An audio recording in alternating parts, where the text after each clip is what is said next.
created a sauna for you up here. All right, good afternoon, everyone. Thank you for joining me here this afternoon. I've brought you here to let you know that I have made the decision to remove Claire Curran from Cabinet. As of today, she will also has agreed and indeed offered up her portfolios of government digital services and open government. The portfolio of government digital services will go to the Honourable Megan Woods, and the portfolio of open government will be given to Chris Hipkins, our Minister for State Services. The reason that I have made this decision and that Minister Curran offered up those two portfolios was as a result of information I received on Monday.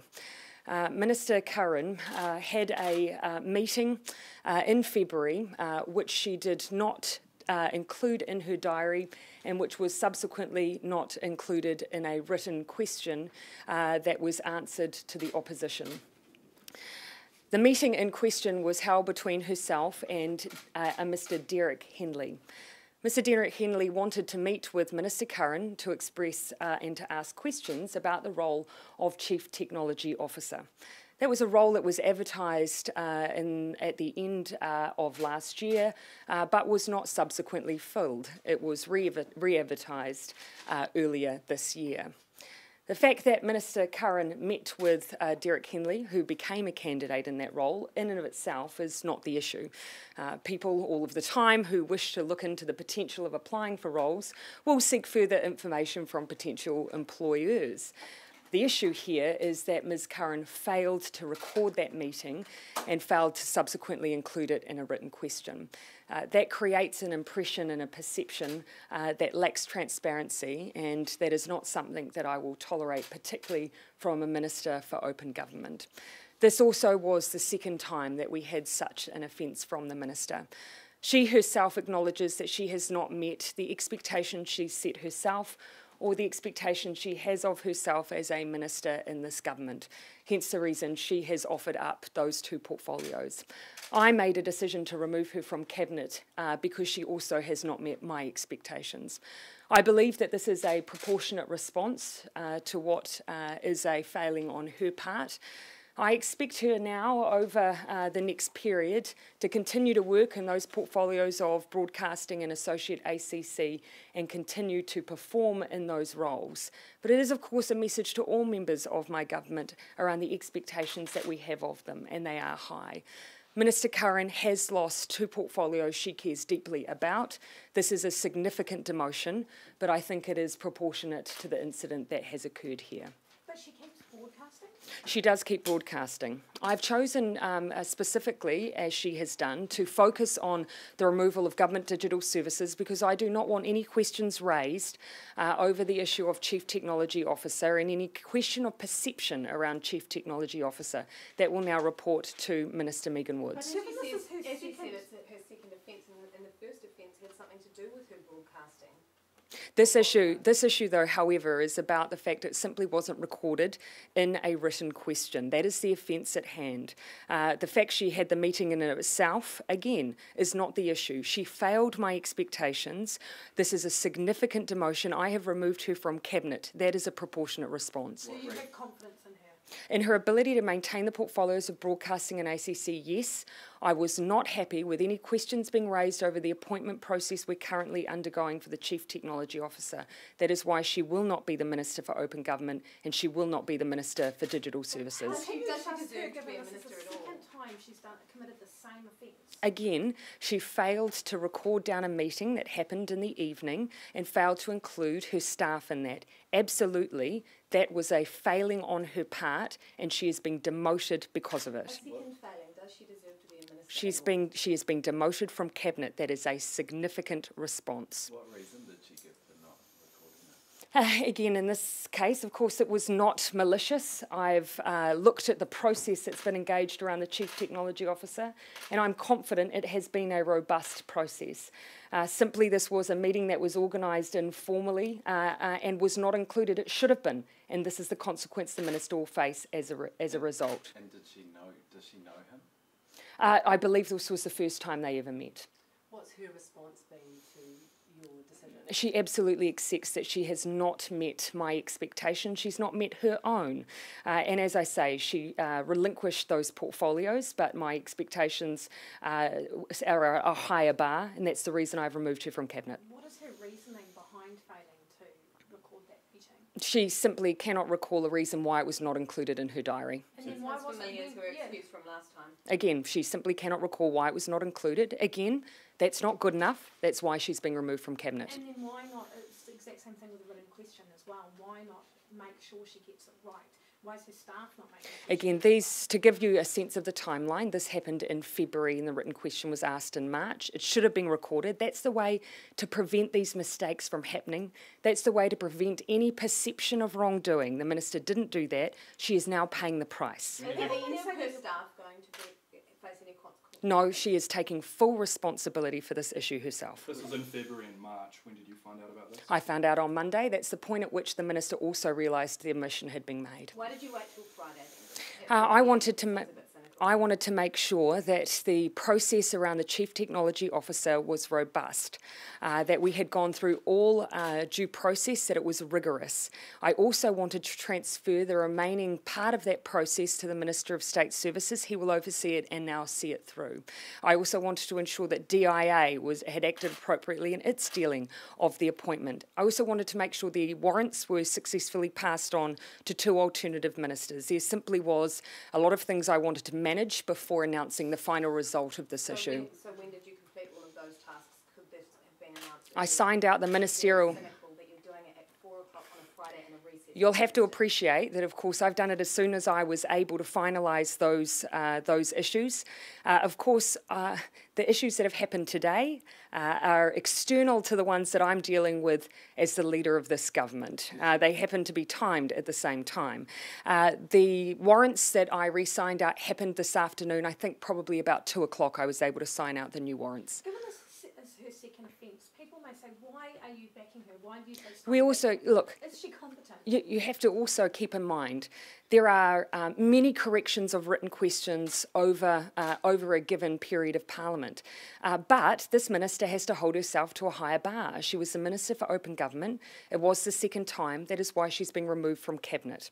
She's also lost 2 portfolios she cares significantly about. This is a hefty price to pay for not recording a written question when she answers thousands of these in any given month. So can I just clarify, will you be bringing another minister? No, I will not. No, I will not. I will not be replacing her. She will sit as a minister outside of Cabinet and we will simply take that as a vacancy. Did she review the written question before it was issued, or did a staff member just look at the diary and Her account to me is that she does not recall that specific written question from my memory, 8th of March. If you believe her that it was a genuine oversight, you say thousands of questions, this is quite a demotion for something which could genuinely have just been quite a simple mistake. Yes, but at this... Happy with how And this is about finding a proportionate response. The Minister has made this mistake before. It's happened again almost around the same time period, so some months ago. But that is not an excuse. We have to hold our ministers to a high bar, particularly given that this had happened before. That is why she has been demoted. Does the minister have some kind of memory issue if she can't remember both of these things? No, I certainly wouldn't claim that necessarily to be the case. She was asked about a written question that was answered in March. Either way, the reason we have diaries and that we use our staff to record these things is so that we don't have to simply rely on these things. How did you find out about it? I was advised by my staff late on Monday evening. How did they find out about it? They had been advised by Minister Curran's office. During the process of the Chief Technology Officer appointment, the issue had arisen. Broadcasting and ACC would be seen as much bigger portfolios, though, than these portfolios. Why does she get to hang on to those? Government Digital Services I removed and she relinquished as well because we wanted to ensure there was no question over the appointment process for CTO.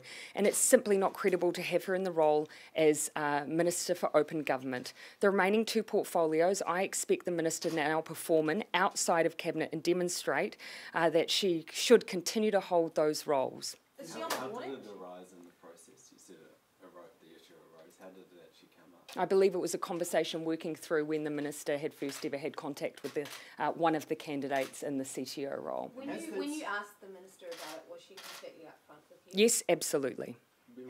Has the CTO Again, process? there is, from my reviewing of this issue, there is no suggestion to me here that there was any malice. But that is not an excuse, and that is why I have demoted her from Cabinet. How frustrated are you? Has the Pretty CTO frustrated. Has the CTO process been restarted, or is it going to be delayed? No, but I have given that process over to the Minister for State Services. He's in the process of having the State Services Commission with DIA review it to ensure that it has been robust. I'm confident that it has been, but we need to make sure that we can demonstrate that. Can I just check one of the details? You said Derek Henley. Did you mean Derek Handley? Yes. Second strike, is she now on her last legs? Is this her final warning? All ministers are constantly on notice that we need to perform. Where was the meeting? You said it was in Her office, How would that not be recorded? because her staff aren't there at 8 p.m. at night. What, shouldn't it have been recorded by parliamentary security that it was in the building? How did that slip by? I don't know whether or not parliamentary services keep a record of everyone who enters the building. When a written question comes through, usual practice would be you'd review the minister's diary in order to ensure that you included everyone that should have been. That's why it's important that these meetings are recorded in a diary. How does she not remember meeting with someone in her office at 8 o'clock at night? That's Look, as I said, there is no excuse for what has happened here. That is why the minister has been demoted. Again, remembering that the recollection of the written question was recent for the minister and the meeting itself happened in March. What if this So she happens remembers again? the meeting, but she Yes, doesn't remember... she remembers the meeting. She does not recall the written question. So what if this happens again? Again, I deal with these cases as they arise. I was asked that question the last time. I said I'd deal with it if I fronted it. I'm now dealing with it. There's 3 strikes, she's out of a ministerial... All our ministers are on notice. Sometimes the magnitude of an issue might be enough for it to be the one strike. On this occasion, I've got to make sure I'm dealing with an issue proportionately. This is a proportionate response and it is a significant demotion. Has she remembered other meetings that she didn't? Again, I want to be clear. The minister remembers the meeting. She just does not recall the written question. Does she now realise there are other meetings that she didn't put in her diary? Like, is that a regular thing she was doing? Or? At the time that she dealt with this situation once before she reviewed her diary, of course, I'm sure that she'll be doing the same again. have you asked her to go back and The minister now records everything in her diary. How satisfied are you that your government's done enough to be an open government, and do you need more out of the new minister to make that happen? Yeah, there is more work to do, absolutely. We've been working on ways that we could make our focus on the release of things like cabinet paper a little bit more systematic, and that's work that's ongoing and I imagine will continue. Can we just ask you for your response to Scott Morrison being elected Prime Minister of Australia? Yes, absolutely. I've just actually got off the phone to the new Prime Minister of Australia, congratulated him on his role. Obviously, I don't need to help familiarise him with New Zealand. He's been involved proactively in promoting New Zealand to the world. And he acknowledged his warmth for this country. I look forward to building a really strong relationship with him. Do you think that some of those sticking points we've been having with Australia lately might be a little bit easier with him? Oh, look, regardless of who's in charge, we'll keep advocating in the same way on behalf of New Zealand. Certainly, I'll make an assumption here, based on the role he's had in the past, that he'll know New Zealand and its fine attributes really well. Is he better for New Zealand than Peter Dutton? Oh, we constantly make sure that we are the best representatives and advocates that we can be, regardless on who we're advocating to. That wasn't my question. Here. That's my answer. Will you be aiming to be the first leader to be over there? I just had a conversation with him about the opportunities we might have to meet in the future. There's several important fixtures coming up, the UN General Assembly, the East Asia Summit, APEC, and I look forward to potentially meeting him at any one of those. What Do you about in think he'll still Nara? be Prime Minister then, though? Yes, I imagine that he'll be going to PIF as well. Have you had much to do with him in the past? No, I have not, but other ministers have. Like, for instance, I know our Minister of Finance has. Can I just ask you also about the Speaker dropping Yes. the inquiry into who leaked Simon Bridges' expenses? Do you think that was the right move? Look, ultimately that was a call for the Speaker, but certainly our position from the very beginning is this has struck us as an internal issue for the National Party, and now based on some of the information that's coming to light, it seems even more important that it be dealt with internally and in a sensitive way. Do you think that Simon Bridges is still advocating to roll forward with his inquiry. Do you think that's the right move when mental health issues have been raised? Yeah, I mean, obviously I don't have all of the information that the Leader of the Opposition will have, but certainly if there are mental health issues involved, it would strike me that dealing with these matters internally and sensitively would certainly be important. Have you been advised to the person? No, I have not. No, I have not. Asked who? Ask the police. Yes, not. It's not for me. It's always struck me that it's an internal matter for the National Party, and certainly from the information we've seen today, it certainly strikes me as a sensitive matter as well. That seems to suggest you asked other people. No. Look, it's not a matter for me, and it's even regardless of who it is. This is an issue that we, on the face of it, do need to be dealing with sensitively. Simon Bridges said it could be that the threat of mental health could be a cynical move from the League. Can you make that? And look, again, it's a matter for the Leader of the Opposition. But it strikes me that in order not to take any risks, it would be better to deal with this internally and sensitively. Are you still confident it's not someone from within the government? Because Simon Bridges Yes. seems to be implying that it possibly still could be. Absolutely. Just on Claire Curran, what exactly was discussed? What did she discuss with Derek Hanley? He did raise his interest in talking about the CTO role. As I say, the content of the meeting, the Minister was absolutely transparent about, and it's not unusual for someone considering a role to ask questions about it. She directed him to the appropriate formal process if he wished to be involved. Were there She any? doesn't know him at all. I believe that was their first meeting. Of course, working in that space, she was certainly aware of him. He is a high-profile figure. So Were was there it any appropriate staff that she or- met with yeah. him in the first place? Look, it's not unusual if someone's interested in asking questions about a role for someone to answer those. The issue is it creates a perception that there was, for some reason, a cover-up. That is why I am transferring both the final stages of the appointment process and the lines of reporting to other ministers. Given there's an issue about transparency around ministers' diaries now, will you follow? The No, Green not with Party- ministers' diaries, with one minister's diary. But will you follow the Green Party's lead and release your diaries? I am removing this minister from cabinet as a message around the transparency I expect ministers to have around appropriately recording their meetings. What's the harm in releasing your diaries? Well, this minister is now seeing the harm of not including these meetings in the diaries. That's what should be done in the first place. Have you asked other ministers to go and check that they have recorded all meetings properly? I imagine all ministers will be doing so, having seen what happens when that does not occur. This is a hefty price to pay. But you haven't actually said to them, look, go away and check that you've done It is properly?